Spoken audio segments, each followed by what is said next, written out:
नमस्कार मित्रांनो, पूजास रेसिपीजमध्ये तुमचं सर्वांचं अगदी मनापासून स्वागत आहे। आज आपण झटपट मेथीची भाजी कशी तयार करायची ते बघणार आहोत। तर त्यासाठी मी इथे एक जोडी मेथी निवडून चिरून ही स्वच्छ धुवून त्यातलं पाणी काढून घेतलेलं आहे। एक मध्यम आकाराचा कांदा बारीक चिरून घेतलेला आहे। 7 ते 8 लसणाच्या पाकळ्या ठेचून घेतलेल्या आहेत। 5 ते 6 हिरव्या मिरच्या बारीक चिरून घेतलेल्या आहेत। 2 चमचे शेंगदाण्याचा कूट आणि चवीनुसार मीठ घेतलेलं आहे। गॅसवरती मी कढईमध्ये 2 चमचे तेल गरम करून घेतलेलं आहे। तर त्यामध्ये आपण लसूण टाकून घेऊया।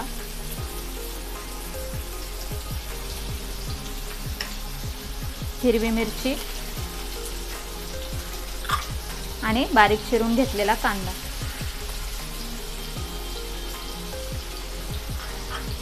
आता हा आपण छान सोनेरी रंगावरती परतून घेऊया।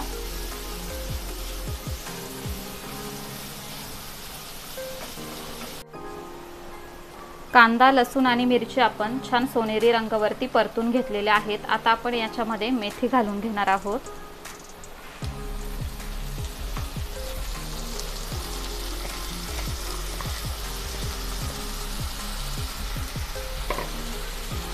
आणि मेथी आपण कांद्याबरोबर 1 ते 2 मिनिटभर परतून घेणार आहोत। या प्रकारे हे बघा, मी मेथी 1 ते 2 मिनिटांसाठी परतून घेतलेली आहे। परतल्यानंतर खूप कमी होऊन जाते। तर आता आपण यामध्ये चवीनुसार मीठ टाकून घेणार आहोत आणि पुन्हा एकजीव करून घेणार आहोत।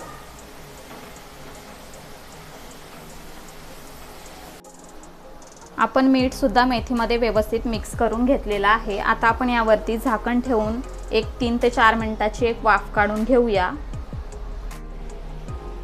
साधारणतः 3 ते 4 मिनिट झालेले आहेत। तर झाकण उघडून बघूया।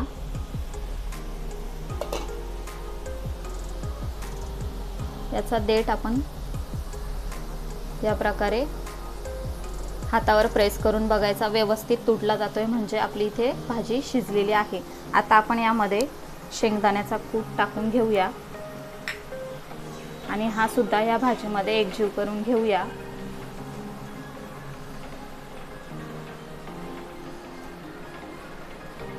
पुन्हा आपण यावर झाकण ठेवून साधारणतः 2 मिनिटाची एक वाफ काढून घेणार आहोत।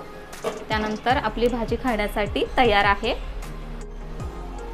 2 मिनिट झालेले आहेत। झाकण उघडून बघूया।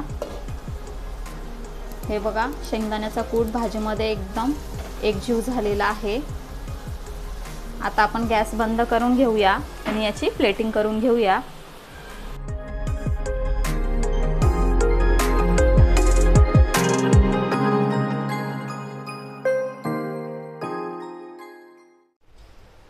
तर अशा प्रकारे इथे आपली झटपट मेथीची भाजी बनून तयार झालेली आहे। मेथी आरोग्यासाठी अतिशय चांगली असते। मधुमेह किंवा इतरही आजारांसाठी मेथी फायदेशीर असल्याने मेथीची भाजी आवर्जून खायला हवी। आज आपण महाराष्ट्रीयन पारंपरिक पद्धतीची मेथीची भाजी कशी करायची ते पाहिले। आजची आपली रेसिपी तुम्हाला कशी वाटली ते आम्हाला कमेंट करून नक्की सांगा। व्हिडिओ आवडला असेल तर व्हिडिओला लाईक करा, शेअर करा आणि अशाच नवनवीन रेसिपीज बघण्यासाठी पूजास रेसिपीजला सबस्क्राईब करा। लवकरच भेटूया अशाच एका नवीन रेसिपीसह। तोपर्यंत bye bye, take care, eat healthy, live healthy.